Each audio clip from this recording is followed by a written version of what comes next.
नहमदुहु व नसल्ली अला रसूलिल करीम अम्मा बाद। मोहतरम बैरिस्टर असदुद्दीन ओवैसी साहब पर कल 4 राउंड गोलियां चलाई गई। ये अच्छी चीज नहीं है।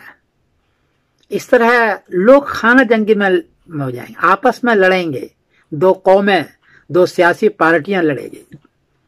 ये पार्लियामेंट के मेंबर हैं और अहम मेंबर हैं। इन पर खुलेआम सीसीटीवी में देखा जा रहा है कि गोली चलाया जा रहा है, तो दूसरों का क्या हाल होगा, गरीबों का क्या हाल होगा, आम लोगों का क्या हाल होगा। इसलिए इससे मुल्क की तरक्की नहीं होगी, मुल्क बर्बाद हो जाएगा। ये समझने की चीज है, हिंदू मुस्लिम सिख ईसाई सबको।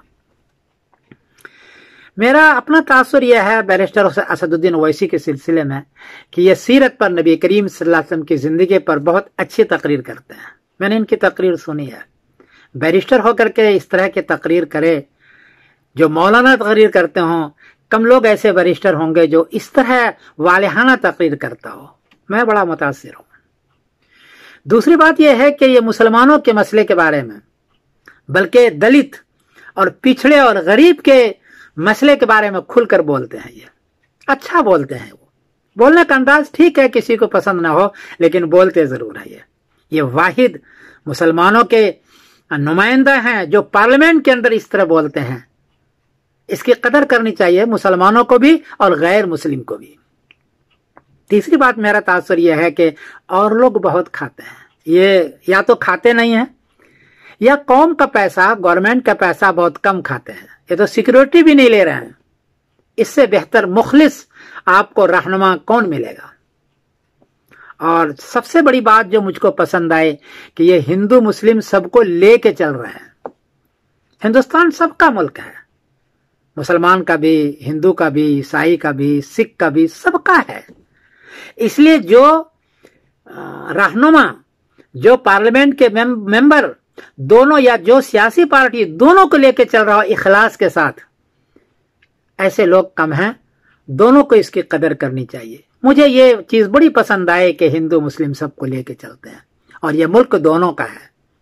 जो हजरात ये चाहते हैं कि सिर्फ हिंदू का हो जाए, ये सही नहीं कर रहे हैं, कुछ नहीं कर पाएंगे वो। इसलिए सबको इसका साथ देना चाहिए। एक मिसाल बताऊं, बर्तानिया में तरक्की कैसे होती है, यहां क्यों पूरी दुनिया से लोग आते हैं और बस जाते हैं। हर जगह के लोग यहां क्यों हैं? यहां अमन है हर एक के लिए, यहां हर एक के लिए इंसाफ है। आप इंसाफ जगह पर जाइए, 3 साल के अंदर, बल्कि 1 साल के अंदर आपका कोर्ट का फैसला हो जाएगा। अगर आप मुजरिम हैं तो आपको जरूर सजा होगी, और मुजरिम नहीं है तो आपको कभी भी सजा नहीं होगी। इतना इंसाफ है। और 1 साल में इंसाफ करते हैं। ये बड़े बड़े केस में 2-3 साल लगाते हैं, वरना आमतौर पर एक साथ करते हैं। और सबके लिए बराबर इंसाफ। मैं एक मजहबी रहनुमा बोल रहा हूं, सबके लिए मैंने देखा कि बराबर इंसाफ है। यहां सबको काम मिलता है, जॉब मिलता है, सलाहियत की बुनियाद पर। आप किसी भी दफ्तर में जाएं, किसी भी जगह पर जाएं, ऊपर से ऊपर जगह पर जाएं, तो आपको ये नहीं कहा जाएगा कि मुसलमान हैं या आप नमाज पढ़ते हैं, दाढ़ी रखते हैं तो आपको काम नहीं मिलेगा। ऐसा कभी भी नहीं होता। यहाँ रिस्पेक्ट करते हैं बल्कि दाढ़ी वाले की। तो दूसरी बात यहां है जो तरक्की करने की, कि सबको जॉब मिलता है, सबको इंसाफ मिलता है, और सबकी इस मुल्क में अमन मिलता है, सबको खाना मिलता है, सबको मस्जिदें मिलती है, सबको गुरुद्वारा मिलता है, सबको ईसाइयों का जो जगह है उनको मिलता है, सबको बराबर। ये है वो तरक्की की राज। और एक बात और बताऊं, यहां का हर आदमी 8 घंटे तक खड़े होकर के काम करता है हर दफ्तर में, चाहे वो पुलिस हो, दरोगा हो, जज हो, वकील हो, सियासी लीडर हो, दुकानदार हो। हर आदमी को 8 घंटे के हिसाब से यहाँ है, यहाँ महीने के हिसाब से नहीं। जितना घंटा काम करेंगे उतना आपको पैसा मिलेगा। अगर आधे घंटे भी अगर काम नहीं किया आपको पैसा नहीं मिलेगा। तो हर एक को दफ्तरों में काम करना पड़ता है।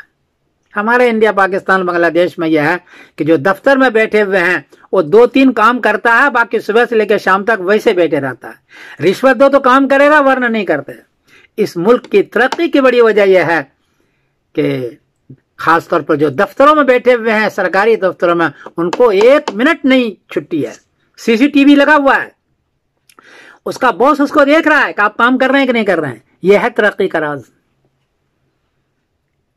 اس لیے برطانیہ میں ہر آدمی آنا چاہتا ہے، اس کو اپنا وطن بنانا چاہتا۔ میں نے بھی اپنا وطن برطانیہ بنا لیا، اسی لیے اسی انصاف کو دیکھ کر کے۔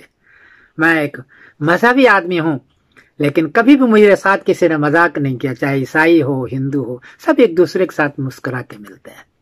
اگر آپ کو ہندوستان کو ترقی دینا ہے تو یہ 3 کام کریں۔ ججوں کو چاہیے کہ جلدی سے فیصلہ کریں، سیاسی لیڈروں کو چاہیے کہ کم کھائیں اور سادگی اختیار کریں۔ ایسا نہیں کہ کھاتے جا رہے ہیں 3 کروڑ کا آپ نے ٹھیکیداری لی اور صرف 10 لاکھ لگایا اور باقی سب کھا گئے اوپر سے لے کے نیچے تک، اس سے ترقی نہیں ہوگی۔ اور تیسری بات ہے کہ ہر ایک کا رسپیکٹ، ہر ایک کا انصاف کرو۔